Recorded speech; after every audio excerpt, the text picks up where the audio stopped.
What's up guys? ඔයගොල්ලෝ ඔක්කොම මගේ YouTube channel එකට ආයිබෝන් කියලා පිළිගන්නවා. අද මම කතා කරන්න යන්නේ කොහොමද ඔයාලා AliExpress එකෙන් drone එකක් ගෙන්නන්නේ කියලා.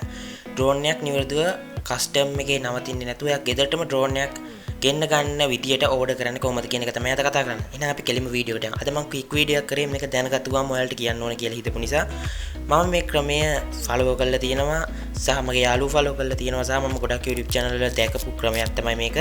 මේ ගැන කරපු තවත් YouTube channel තියෙනවා. ඔයාලට ඒවා ගැනත් බලන්න පුළුවන්.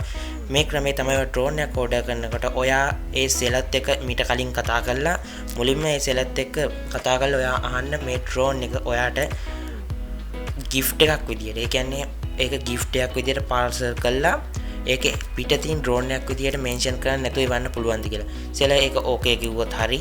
නැත්නම් ඔයා order එක දානකොට සෙලර්ට message එකක් දාලා කියන්නේ මේක එවන්න ඕන මෙන්න මේ විදියට කියලා. ඔයාට order කරන තැන බලා ගන්න පුළුවන්. ඔයාට message එකක් දාන්න පුළුවන් සෙලර්ට මේ order එක සම්බන්ධයෙන්. ඔයා ඒ order එකේ දාන්න මේක gift එකක් විදියට එවන්න පිටින් drone එකක් කියලා mention කරන්න එපා කියලා. එතකොට ඔයාට custom එකේ නවතින්නේ නැතුව problems එන්නේ නැතුව drone එක ගෙදරටම ගෙන ගන්න පුළුවන්. මීට අමතරව තව එක කරුණක් තියෙනවා. drone ලංකාවට ගෙන්නනකොට ඔයාට සෙලර් කියනවා සමහරක් වෙලාවට මේ drone එක මට ලංකාවට එවන්න බෑත් මීට තව පොඩි අමතර ගාණක් ගෙවන්න වෙනවා කියලා private link එකක් එවනවා. ඒකට සල්ලි දාන්න කියලා ගෙවන්න කියලා.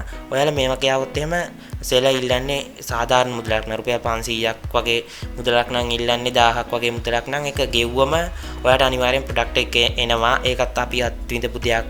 මම කියන්න හිතුවා ඒගොල්ලන්ට. මොකද සෙලර් මීට කලින් කවදාවත් ලංකාවට drone එකක් fly කරලා එවන්නේ නැතුව ඉඳලා එයාට එකපාරටම බලද්දි ඊට වඩා අමතර මුදලක් වැය වෙන්න එහෙම වෙනවා. එතකොට තමයි සෙලර් ඉල්ලන්නේ මට මේක මෙහෙම වුව පාඩුයි.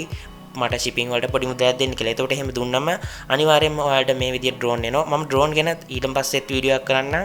මම මේ වීඩියෝ එකට ඉනුත් drone වල link වගේක් දාලා තියන්නම්. මේවයි අනිවාර්යෙන් ලංකාවේ කට්ටිය දාපු reviews තියෙනවා. ඒක නිසා අනිවාර්යෙන්ම මේ drone ලංකාවට එනවා. මම යට link description එකේ දාන ඒකයි සහ comment box එකේ දාන්නම්. මම check කරපු සහ මම හොයාගත්තු drone කිහිපයක්. මේවයි ලංකාවේ reviews නුත් තියෙනවා. එහෙනම් අදට මේ quick video එක ඉවරයි. ඔයගොල්ලෝ ඔක්කොටම සුබ දවසක්. මාව subscribe කරන්න එහෙම එපා හරිද?